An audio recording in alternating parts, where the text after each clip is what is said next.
Amazing Grace.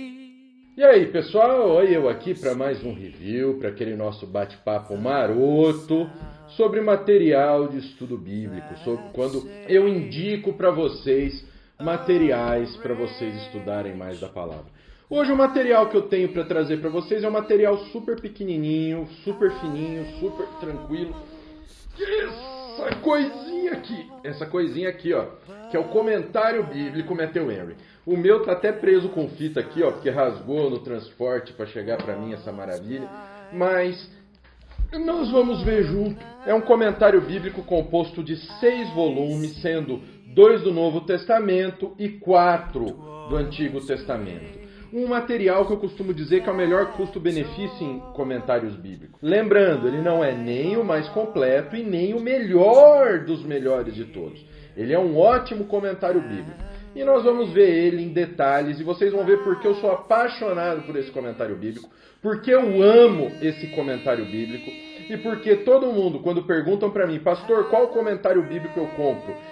Eu indico o comentário bíblico Matthew Henry. Lembrando, Matthew Henry, um grande homem de Deus. Esse comentário aqui foi usado por vários pregadores de renome, como Charles Spurgeon. Spurgeon usava comentário bíblico Matthew Henry. George Whitefield, que mencionou o comentário bíblico Matthew Henry em muitos de seus materiais. Inclusive, pessoal, ele indicava o comentário bíblico Matthew Henry para as pessoas. E ele deixava claro que ele não fazia devocional dele sem o comentário bíblico Matthew Henry do lado. Então vamos parar de bobeira e vamos ver este comentário bíblico aqui, que é um comentário bíblico escrito por Matthew Henry, que é um cara reformado, um cara que segue uma soteriologia calvinista, tá? Isso não mata ninguém não, viu? Podem ficar sossegados, tanto que ele é editado pela Casa Publicadora Assembleia de Deus.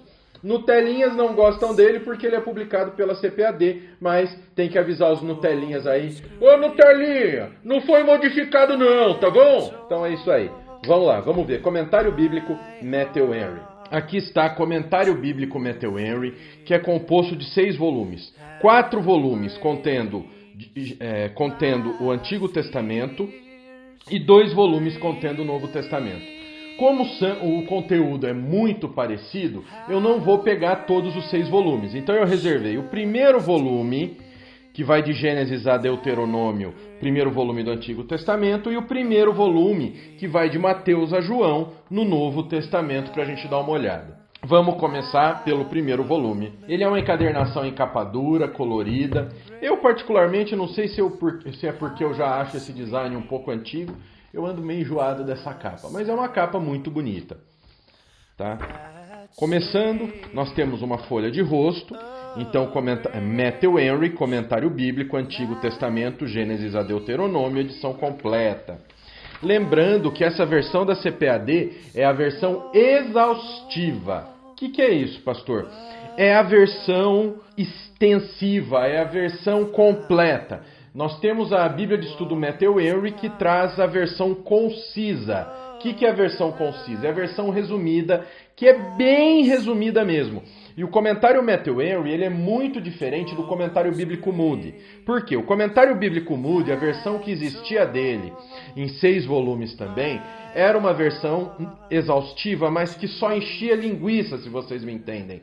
Ele não trazia grande benefício pela quantidade a mais de material. E agora ele foi relançado, a versão dele original, em 2 volumes, que aquele sim é um comentário interessante, embora não chegue aos pés desse daqui. Esse aqui já é diferente. O comentário bíblico Matthew Henry exaustivo, realmente ele traz mais conhecimento útil, tá, do que a versão concisa. Então a versão exaustiva é a melhor. Virando, nós temos uma ilustração de Matthew Henry, terceira impressão, tradução Degmar Ribas Jr., comentário bíblico do Antigo Testamento, Gênesis a Deuteronômio, edição completa. Lembrando, frisando mais uma vez, que esse comentário bíblico aqui é o que eu vejo com o melhor custo-benefício entre os comentários bíblicos que nós temos em português. Olha, aqui nós temos a ficha catalográfica, olha, Matthew Henry's Commentary of the Whole Bible, volume 1, Gênesis to Deuteronomy, domínio público. Então, Comentário de toda a Bíblia, Matthew Henry, volume 1, Gênesis a Deuteronômio, domínio público, tá? Agora, não é o que você pode fazer o que você quiser com ele não, viu, pessoal? Essa tradução da CPAD é direito reservado da CPAD. É a versão em inglês que é domínio público. Aqui nós temos a edição brasileira, quem foi o diretor-geral, supervisão editorial, tal. Prefácio, a edição completa do comentário bíblico de Matthew Henry. A Casa Publicadora das Assembleias de Deus. Mas, pastor, Casa Publicadora das Assembleias de Deus editando o material de um calvinista? Exatamente. E eu tenho garantia, me garantiu a CPAD que esse material não foi modificado, nem mesmo na área de soteriologia, como era de se esperar. Não foi nada omitido e nem modificado, para ver o compromisso da CPAD com esse material. Então, a Casa Publicadora das Assembleias de Deus vem a público consagrar ao Senhor Jesus e dedicar aos estudiosos da Bíblia a edição completa do comentário bíblico Matthew Henry. Sem dúvida, um dos maiores clássicos das letras evangélicas. Inicialmente, lançamos uma edição compacta da referida obra que logo se esgotou. Tendo em vista o interesse de nossos leitores, vimos-nos constrangidos a editar a obra completa. Primeiros volumes referentes ao Novo Testamento e, em seguida, referentes ao Antigo. Como levar adiante uma obra tão vultosa? A tradução de Matthew Henry representou um de nossos maiores desafios, não somente pela copiosidade do texto, como também pela linguagem utilizada pelo autor, um inglês classicamente shakespeariano. Até mesmo o inglês ver-se-ia em dificuldades para ler uma linguagem que, posto que bela, já não é utilizada. Nossa equipe, contudo, porfiou por apresentar uma linguagem clara e facilmente assimilável para os falantes do português. Pessoal, se você conhece aqui o canal do Nascido de Novo, vocês sabem que a própria língua portuguesa, se nós pegarmos a tradução da Bíblia feita realmente por João Ferreira de Almeida, nós não vamos conseguir ler, porque é um português muito diferente, um português totalmente diferente, como se fosse uma outra língua. O português usado hoje em Portugal já tem esse problema. Com o inglês não muda muito.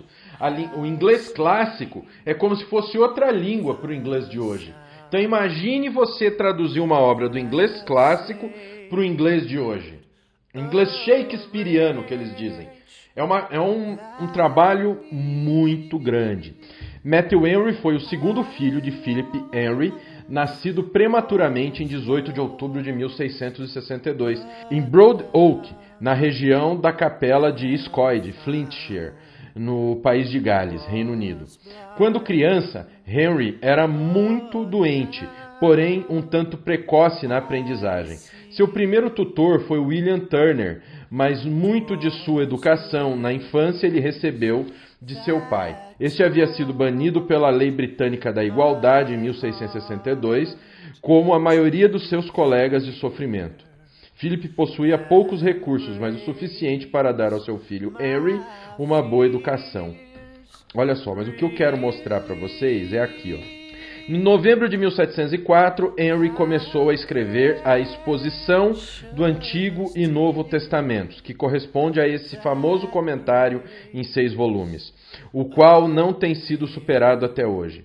O primeiro volume foi publicado em 1708. Este e 4 outros volumes trouxeram o seu comentário até o fim dos Evangelhos, publicados numa edição uniforme em 1710. Antes de sua morte, ele concluiu o comentário de Atos para o 6º volume não publicado. Após a sua morte, 30 pastores não conformistas prepararam os comentários das epístolas e de Apocalipse. Os nomes desses não conformistas foram citados por John Evans, 1767-1827, na Protestant Dissenters Magazine, em 1797, página 472, extraído de um memorando de Isaac Watts.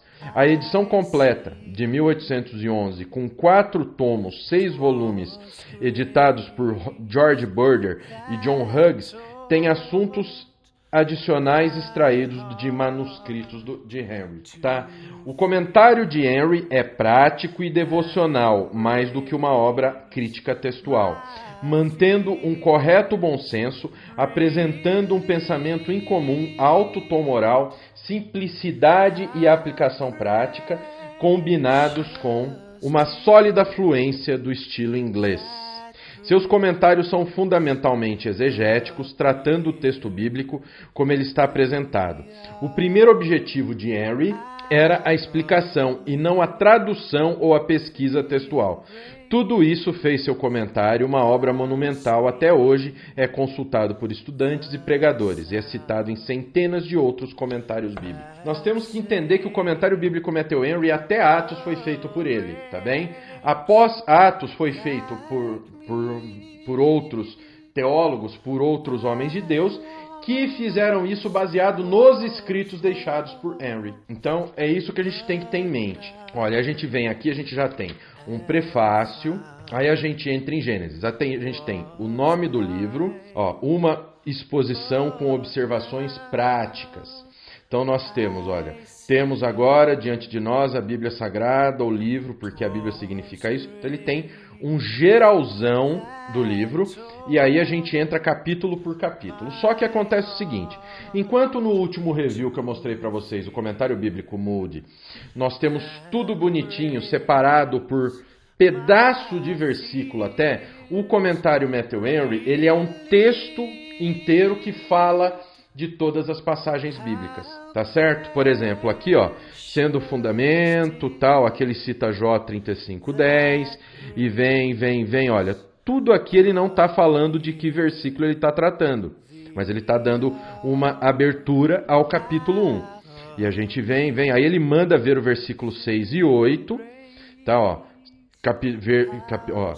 temos 3 coisas nesse capítulo. Uma ideia geral que nos é dada sobre a obra da criação, ver versículos 1 e 2. Um relato específico da obra de vários dias registrados como um diário distintamente em ordem. A criação da luz no primeiro dia, ver versículos 3 a 5. Tá vendo? Então aqui ele faz um esboço sobre o capítulo 1. Aí a gente vem na criação, versículos 1 e 2. Ele não separa por tópico como a gente está acostumado, como nós cristãos bem folgadinhos que nós somos, a gente está acostumado a receber a papinha na boca, né? Então vem, em seu epítome, aí ele começa, versículo 1.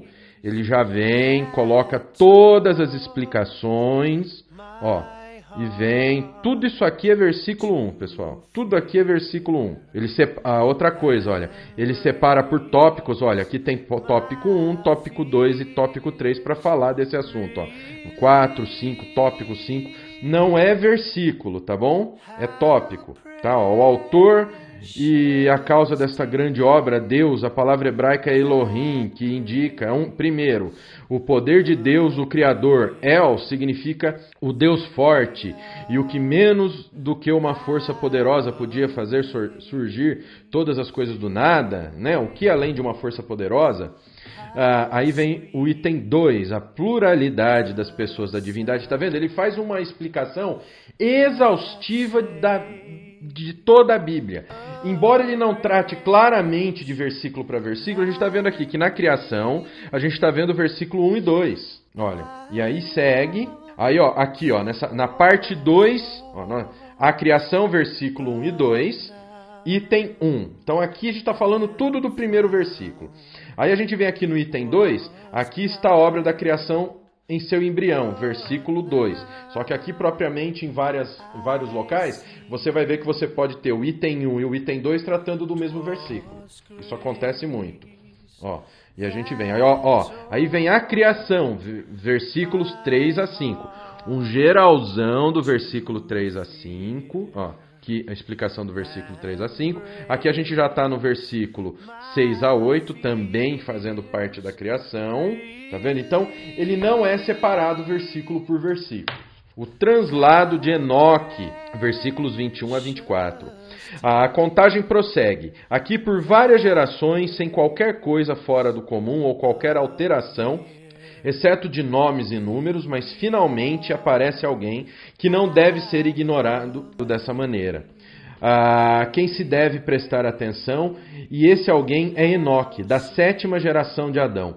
Podemos supor que os demais tenham vivido virtuosamente, mas ele superou a todos eles e foi estrela mais brilhante da era patriarcal. Pouco, porém, é registrado a seu respeito, mas esse pouco já é o bastante para engrandecer o seu nome, para engrandecê-lo mais do que o nome do outro, Enoque, que teve o seu nome dado a uma cidade. Eis aqui 2 coisas relativas a ele. Aí ele começa a explicar. Aí começa aqui, ó, aqui já está falando, ó, depois de Matusalém no versículo 22, entendeu? Então, quando ele coloca o versículo, ele coloca mais como uma referência ao que ele está falando. Por exemplo, no versículo tal acontece isso, porque... então ele faz um comentário geral daquela história, daquele trecho, entendeu? Aí ele explica como está no versículo 1, no versículo 2. Ó, depravação do mundo, capítulo 6, ó, aqui a gente já está, ó, o relato de Noé, capítulo 6, a depravação do mundo. Lembrando que esse comentário bíblico, quem é aluno do nosso curso de teologia, tem ele no The Word do curso completo. Aqui capítulo 7, Noé é convidado a entrar na arca, versículos 1 a 4, o dilúvio, versículos 5 a 10. É um comentário bíblico, pessoal, simplesmente maravilhoso. Se você me pergunta, pastor, eu não tenho nenhum comentário bíblico, qual eu compro? Comentário bíblico Matthew Henry. Você não vai perder nada, muito pelo contrário.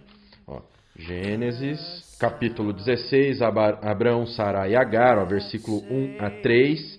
Então aqui nós temos, ó, tem uma geral desse trecho, aí ele vem para o estudo em si. É uma estrutura diferente do que a gente está acostumado, que geralmente os comentários bíblicos tratam versículo por versículo. Só que eu quero ver vocês acharem um comentário tão eloquente quanto esse. Ó, Êxodo 12, aqui a Páscoa, versículos 21 a 28. A morte dos primogênitos, versículo 29 a 36. Ó, a santificação dos primogênitos, a coluna de fogo. Ó, israelitas são perseguidos por Faraó, a coluna da nuvem. Então, olha, ele vai por grupos de versículos por temas. Aqui a gente já está em Levítico, capítulo 7. A lei da expiação da culpa, versículos 1 a 10. Observe aqui. 1. Com relação à expiação da culpa, que sendo da mesma natureza da expiação do pecado, ela deveria ser governada pelas mesmas leis, versículo 6. Quando se fizer expiação, os sacerdotes deveriam comer a carne, assim como da expiação pelo pecado no lugar santo. Os judeus têm uma tradição, como somos informados pelo bispo Patrick, a respeito do espargimento do sangue da oferta pela expiação da culpa sobre o altar em redor. Havia uma linha escarlate em torno do altar, que passava exatamente no meio deste, e o sangue dos holocaustos era aspergido acima da linha em redor. Mas o sangue da oferta pela expiação da culpa e dos sacrifícios pacíficos era aspergido abaixo dessa linha em redor. Segundo a mensagem de Balaque a Balaão, a profecia de Balaão, o decálogo é repetido em Deuteronômio 5, a leitura da lei, e esse aqui é o primeiro volume do Antigo Testamento. Pessoal, todos eles seguem a mesmíssima estrutura, tá bem? Esse daqui é o primeiro volume.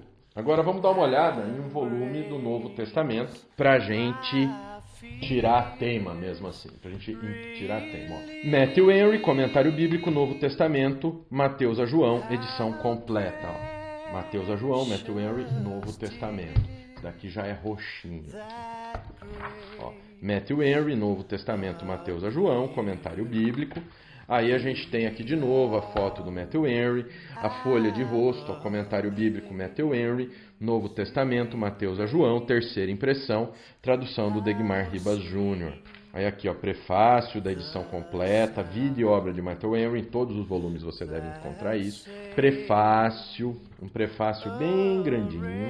Com auxílio da graça de Deus, concluímos metade do nosso empreendimento sobre o Novo Testamento e apresentamos o resultado ao leitor. Espero, operando o Senhor através desse trabalho, que o estudante das Escrituras possa ser, de algum modo, ajudado a entender e aproveitar a história sagrada de Cristo, e seus apóstolos, e a torná-la como certamente é a melhor exposição do nosso credo, na qual esses escritores inspirados são recapitulados e intimados pelo evangelista, que chama ao seu evangelho de a narração dos fatos que entre nós se cumpriram. Fácil. Aí a gente já entra em Mateus. Percebe que é o mesmo padrão? O livro, uma exposição com observações práticas. Temos agora diante de nós o Novo Testamento do nosso Senhor Salvador Jesus Cristo. Esta segunda parte da Bíblia Sagrada é assim intitulada, a Nova Aliança, assim como deve ser traduzido. A palavra significa ambos, mas quando ela é, como aqui, mencionada como ato e ação de Cristo, ela é traduzida mais corretamente como testamento, porque ele é o testador e este testamento ganha força, mais corretamente como testamento, porque ele é o testador e este testamento ganha força pela sua morte. Hebreus 9, 16 a 17. Aqui a gente já tem uma segunda parte falando de Mateus. Temos diante de nós os 4 evangelhos. Evangelho significa boas novas ou notícias felizes. E esta história da vinda de Cristo ao mundo para salvar os pecadores é, sem dúvida alguma, a melhor notícia que já veio do céu à terra. O anjo lhe deu este título, Lucas 2,10. Vamos dar uma olhada, pessoal, no tamanho da letra? Aqui a tampinha de caneta. Pessoal, esse comentário bíblico ele está em 6 volumes, só que ele é um comentário bíblico bem exaustivo. Então, vocês vão ver que ele tem margens relativamente pequenas. Ele tem 1 centímetro de margem, na margem de fora, e 1 centímetro dentro. Tá? E a margem no rodapé também de 1 centímetro. Ou seja, ele tem muito conteúdo. E o tamanho da letra é uma letra pequenininha da bexiga. Pera aí, deixa eu ver. É uma letra que ela tem 1,5 mm, a maiúscula e a minúscula tem 1 milímetro. Ou seja, uma letrinha bem pequena. Mas pela quantidade de material e o esforço da CPAD de trazer para a gente um material com um valor acessível às pessoas, não teve jeito, né, pessoal?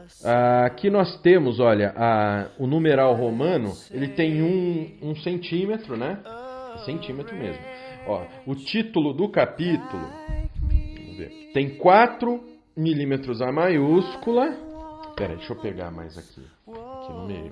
Aqui, aqui tem uma coisa que eu já dei uma destacada, ao solicitarmos o perdão dos nossos pecados, o grande ponto em que devemos confiar é a satisfação da justiça de Deus, que foi feita a favor do pecado do homem através da morte do Senhor Jesus Cristo. Ela é nossa certeza, ou antes, o nosso fiador, aquele que assegurou a nossa justificação. Vamos ver aqui primeiro desse título, o tamanho da letra. A minúscula, 2 milímetros. A maiúscula, 3 milímetros. Então, nesse título aqui, a gente não encontra uma letra também muito grande. Vamos agora acho que vai dar pra gente pegar a letra daqui do capítulo. Olha, ela tem 4 milímetros, já ia dar erro. A minúscula, ela tem 3 milímetros. O Sermão da Montanha, a bondade de Deus. O Sermão da Montanha. Aqui o Nosso Senhor está insistindo conosco sobre a justiça dos homens, que é um ramo essencial da verdadeira religião, e que a fé em Deus é um ramo essencial da justiça universal. O Sermão da Montanha, Sermão da Montanha. Cristo cura um servo do centurião. Temos aqui um relato da cura realizada por Cristo do criado de um centurião. Ele era paralítico. Isso aconteceu em Cafarnaum, onde Cristo morava agora, capítulo 4, 13. Cristo andava fazendo o bem e veio para casa fazer o bem também. Todo lugar aonde ele ia era bom para ele.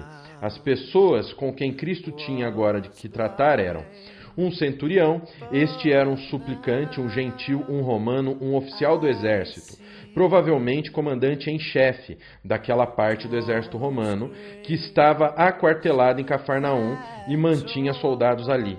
Embora fosse um soldado, homens dessa profissão geralmente são pouco piedosos, ainda assim, ele era um homem religioso, ele era eminentemente religioso. Note que Deus tem seus remanescentes em meio a todos os tipos de pessoas, Por isso que a gente tem que tomar cuidado com quem a gente trata e a forma como a gente trata, viu, pessoal?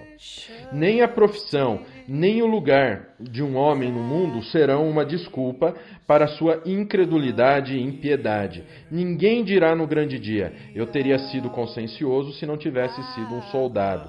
Pois existem soldados entre os resgatados do Senhor, e às vezes, onde a graça conquista as pessoas mais improváveis, ela se mostra como uma graça mais do que conquistadora. Esse soldado que era bom passou a ser muito melhor. Tá? Olha o nível dos comentários. Olha.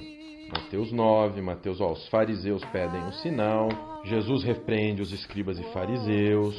Temos aqui um relato do sepultamento de Cristo, bem como da maneira e das circunstâncias em que foi realizado. E é possível observar a gentileza e a boa vontade dos seus amigos que o colocaram no sepulcro. 2. A maldade e a má vontade dos seus inimigos, que foram muito solícitos em mantê-lo ali. Olha, aqui vem, ó, seus amigos lhe proporcionaram sepultamento, as consequências peculiares do seu sepultamento, ó, a doação do cadáver conseguida junto a Pilatos, versículo 58, José foi até Pilatos, a pessoa a quem era necessário recorrer nesse caso, pois dispunha do corpo, pois deve-se manter a devida consideração a esse poder, e nada deve ser feito para desrespeitá-lo. Tudo aquilo que fizermos de bom deverá ser feito pacificamente e não com tumulto. Pilatos queria entregar o corpo a alguém que o sepultasse de um modo decente. Ele desejava fazer algo que pudesse expiar a culpa de que a sua consciência o acusava, por condenar um inocente no pedido de José e na pronta entrega do corpo por Pilatos. Uma grande honra foi prestada a Cristo, e ali foi dado um testemunho de sua absoluta integridade. Esse comentário, pessoal, eu amo esse comentário. Ó, Marcos, mesmo padrão. Sei que está ficando longo, pessoal, mas eu quero mostrar nos mínimos detalhes o material para vocês. Ó, Lucas, João 3.